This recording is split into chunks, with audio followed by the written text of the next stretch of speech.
যুবক, তুমি কবরে কিভাবে থাকবে?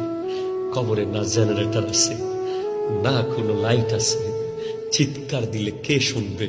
কোন বন্ধু তোমার কবরে যাবে? আমার নবী হাদিসে বলে 3টা জিনিস মুর্দা লাশের পিছে পিছে যায়, তার মধ্যে 2টা ফেরত আসে, আরেকটা কবরে চলে যায়। 3টার মধ্যে একটা হলো তার সম্পদ, আরেকটা তার সন্তান, আরেকটা তার নেক আমল। একমাত্র কবরের সাথে যায় নেক আমল, সম্পদ আর সন্তান কবরের পার থেকে চলে আসে।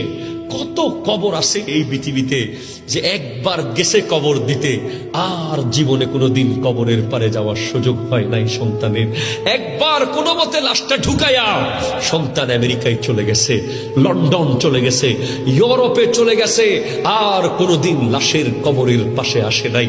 তাই তোমার কবরের চিন্তা তোমাকে করতে হবে, তোমার পুঁজি তোমাকে কামাতে হবে, ঠিক কিনা? কথা জোরে বলে।